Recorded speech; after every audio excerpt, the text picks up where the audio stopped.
வணக்கங்க. இப்போ பார்த்துட்டிங்கன்னா, 5ஆம் தேதி ஒருத்தங்க பிறந்திருக்காங்க அப்டின்னா, 5னா என்னங்க? புதன். நல்லா புத்தி கூர்மை கண்டிப்பா இருக்கும். சாதுர்த்தியமா பேசக்கூடிய அமைப்பு அவங்கட்ட இருக்கும். கலகலப்பா பேசக்கூடிய அமைப்பா இருக்கும். நல்லா ஜாலியா இருப்பாங்க. நெறைய நண்பர்கள் அவங்களுக்கு இருப்பாங்க. ஆனாலும், இந்த புதன் யார் யாரு? டீச்சரா எடுத்துக்கலாம், ஆடிட்டரா எடுத்துக்கலாம், கல்வி சம்மந்தப்பட்ட துறையில இருக்கிறவங்களா இருக்கலாம். அப்போ அந்த புதன் இப்ப ஒரு டீச்சர் இருக்காங்க அப்படின்னா, நெறைய பேருக்கு அவங்க என்ன பண்றாங்க? கல்வி சொல்லி தராங்க. ஓகேங்களா? அவங்களுக்கு கிடைக்கிற இவங்கனால நெறைய மாணவர்கள் உருவாகுவாங்க. அவங்க பெரிய பெரிய பதவிகளுக்கெல்லாம் வருவாங்க. ஆனா, அந்த டீச்சருக்கு கிடைக்கிற வருமானம் எவ்வளவு வரும்? கம்மியா தான் வரும். அந்த மாதிரி இந்த 5ஆம் தேதி அப்படிங்கிறது பார்த்துக்கிட்டீங்கன்னா, இவங்க இவங்களோட உழைப்பு, இவங்களோட புத்தி, இவங்களோட செயல் எல்லாமே மற்றவர்களுக்கு பிரயோஜனமா இருக்கும். ஆனா, இவங்களுக்குன்னு பிரயோஜனமா இருக்காது.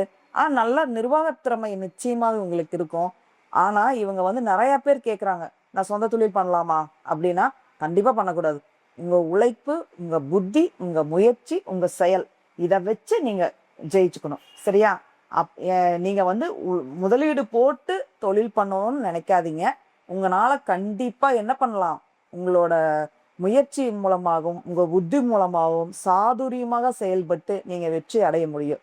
அதனால உங்கள யார் வேலைக்கு வச்சிருக்காங்களோ, அவங்க நல்லா டெவலப் ஆயிருவாங்க. உங்கள பயன்படுத்துறவங்க அவங்க வெற்றி அடைஞ்சிருவாங்க. அதனால நீங்க நெறைய பேர் என்கிட்ட கேட்குறீங்க. அதனால நான் உங்களுக்கு சொல்றேன். முதலீடு போட்டு நான் தொழில் பண்ணணும்னு நினைக்காதீங்க.